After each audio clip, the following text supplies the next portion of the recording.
everyone, welcome back to Paper Therapy with Amy. I'm Amy and this is the paper I want to use today. This paper here is from the Country Woods from Stampin' Up, and these are Harbor and an old color Juniper that I love and you've probably seen me use before. This is a piece of patterned paper that I pulled out of one of my old sets, and it's Urban, sorry. I was trying to remember the name. This is Urban, and I'm going to be doing another ocean themed layout. So I'm going to be using, this is the only stamp set so far that I have, and then I have a few dies from Stampin' Up. I chose to kind of go with more papers. And so I also have this die here, it's Coral, and I'm going to be using this one too. This came in the Seaside Wishes set. But I've used Beauty of the Deep. I've created a bunch of embellishments here, this type of thing. So that's that one there. And I've created a few more. And I'm also hoping to add in a little bit of ruby red. Just small pops of it. And I will tell you why. You're probably thinking, why is she putting red in there? But I'll tell you why. I'll show you my photos. I got everything ready and I can't find my photos.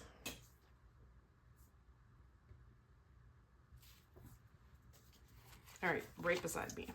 So this is Point Reyes National Seashore near San Francisco and Napa Valley, in that area.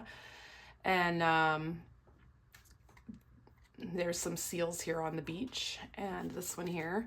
And you can see that there's a red roof on this lighthouse. So I kind of wanted to bring in a little bit of red because of that red roof. And you can see that my husband, his hoodie seems to always dictate the colors, and he's wearing, I have a picture of us there. I've misplaced it at the moment, but he's wearing this yellow hoodie here. So that's why I decided to bring the yellow in. And I think it looks really nice with an ocean kind of, not really boat, but like kind of a boating theme, right? I'm not actually putting boats on though.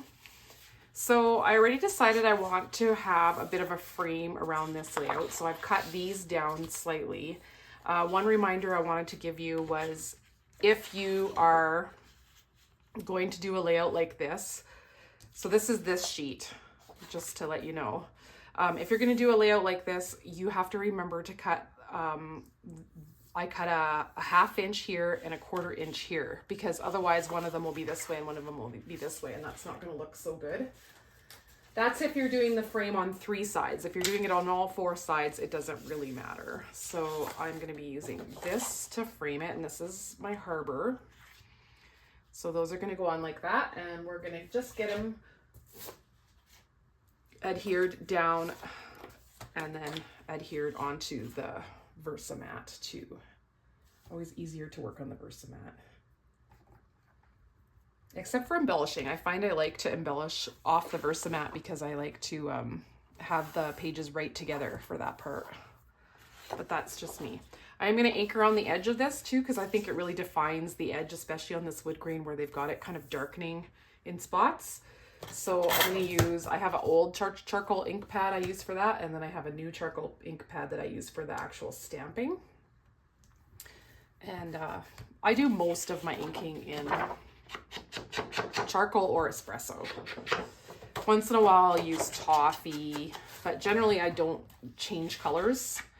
I just use one color for the whole layout. I don't use red on red paper and blue on blue paper or that kind of thing. Another thing that I always do, use this little thing to help me. Another thing that I always do when I do a layout like this, or always don't do, is I don't ink this edge, because I want that edge to look like it's continuing on. So I don't want there to be a definite end on that edge. So let's find a tape runner.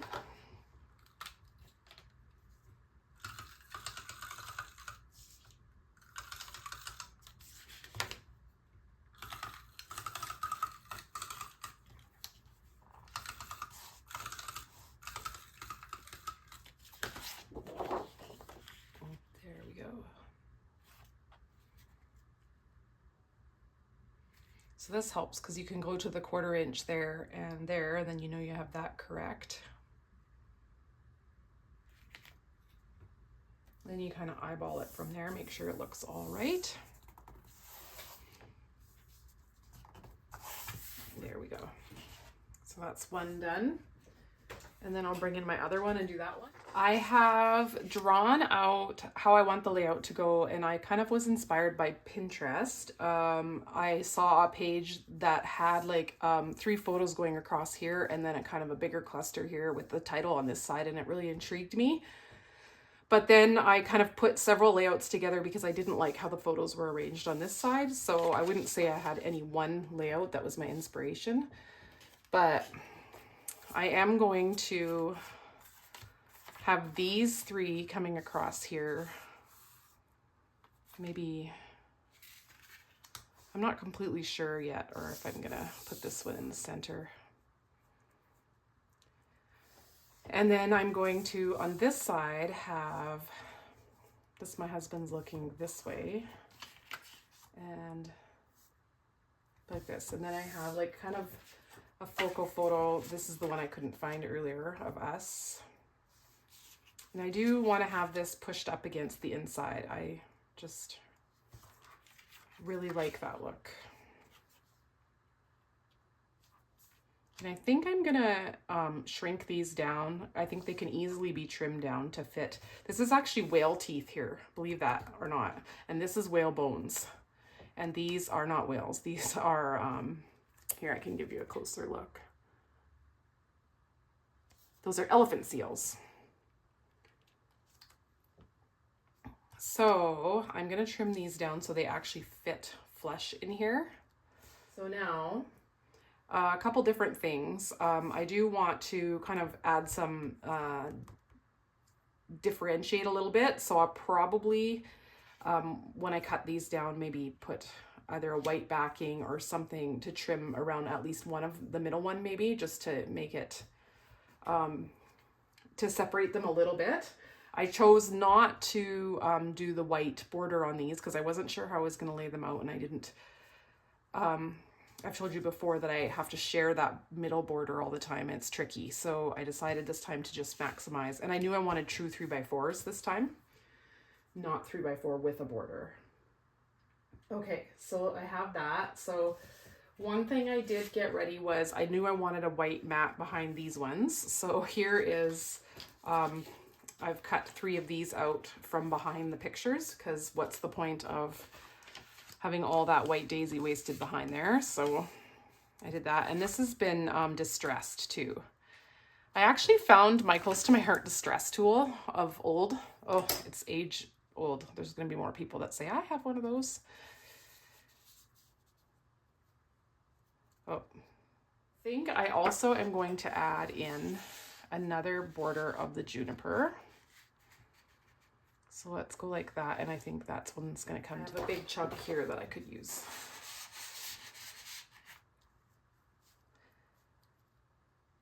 And it could come in somewhat too. I think it'll actually come in a lot more. Nope. Let's these down because there's no reason that they can't be cut down a little. And then this one is going to stick off this paper, but I think I'm going to make this paper, if I do this, I'm going to make this paper the same width as this one here. And then I have this here that I can use. I like that. So I might just have this kind of overlap onto these a little, or I might allow there to be a little, because there we go. I think that's good. So those measure 2 and almost 3/4 by 4 now.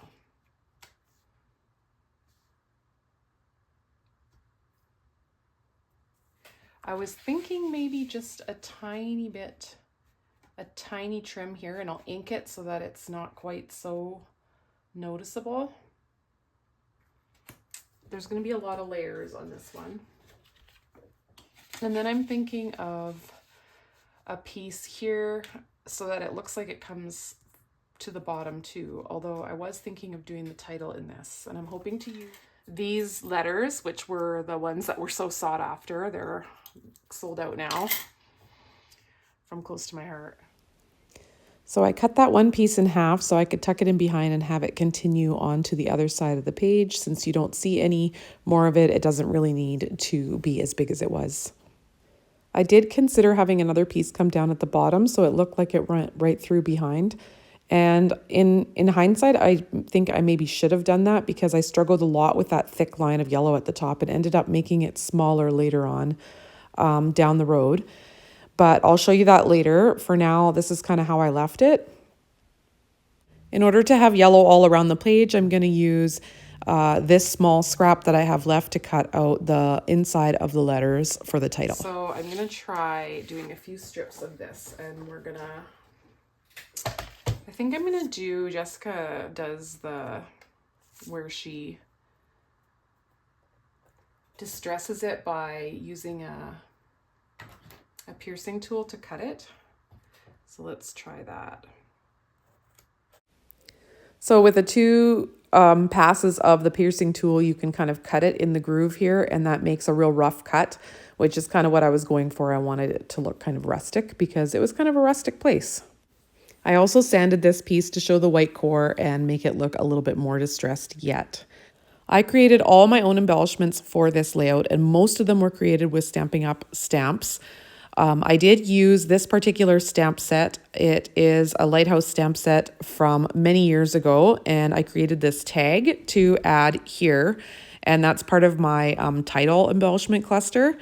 And then I will have two others, and then one, I end up putting the anchor up above in a small embellishment cluster because I wanted to add a little more to the title. The title is going to be Lighthouse in big letters, but I wanted to write Reyes Point as well because it's the Reyes Point Lighthouse. Possibly it could be pronounced Reyes Point. I'm not sure on that. But I just added that in my own handwriting actually on the top. I did miss some of the filming because once I had decided on the embellishment clusters, I did turn the camera off so I could make the letters, and that was a bit labor intensive. And I had some struggles with the top portion of this layout, that thick line across the top. I think because it was too top heavy. And so I ended up making that line a lot smaller. I had to actually peel it apart, and this was hours later. And I'm way happier with the layout, how it turned out now as opposed to in the middle there where I wasn't too sure. But I don't have filming of all of that, which I think is fine. I think essentially you're seeing the finishing touches here with the clusters, and they stayed pretty well the same, except I did move a little bit, an anchor and a little bit of coral up above to kind of go on the subtitle part. And you'll see that right away when I show you the finished product. So in just a few seconds here, I'm going to realize that I don't like how close my two bottom clusters are to each other. And I'm going to end up moving my photo of my husband and I to overlap a little bit or underlap. Yeah, I might have tucked it underneath. And then I move that cluster to the bottom left corner, which I end up liking a lot better than it's not so close to the other cluster because it has a lot of the same elements. So I kind of wanted to keep them a little bit more separated. The circle compass at the top that's tucked under the photos is from a Close to My Heart stamp set as well. And then I believe pretty well everything else is for the embellishments, like the coral and the oceany bits, are all from Stampin' Up sets. If you are a resident of Canada and you would like to support my channel by shopping with me as your demonstrator, I will link the Stampin' Up website down below.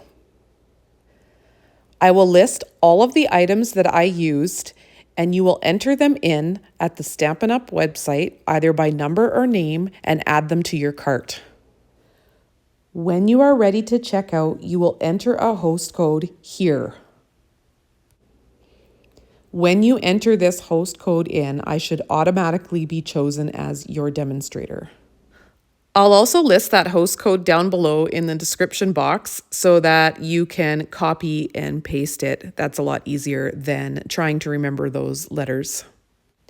Thanks a lot if you do make a purchase with me, and if you don't and you'd still like to support my channel, another way that you can really support me is to hit that thumbs up button and subscribe. That really helps me out here on YouTube. I have my embellishments clusters mostly in place, and I'm going to give you a close-up of this fun layout. Here is the finished layout. I did use some stamps from my stash that are from close to my heart, namely this gull, the seashells, and this compass, and of course this tag. Everything else, all the coral goodness and the fish and the seaweed plants, are from stamp sets from Stampin' Up, and I will list those stamp sets in the description box below with both their number and their name, so that if you want to buy them, you can head over to stampinup.ca and purchase them and put in that host code so that I'll come up as your demonstrator. So here's a close-up. This fence is also close to my heart. I added that in later. And the pearls are liquid pearls.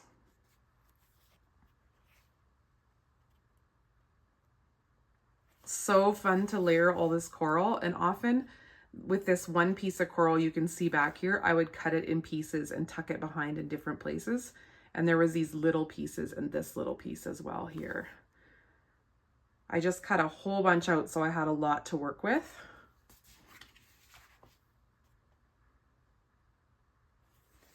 And for the letters, there is 2 layers here.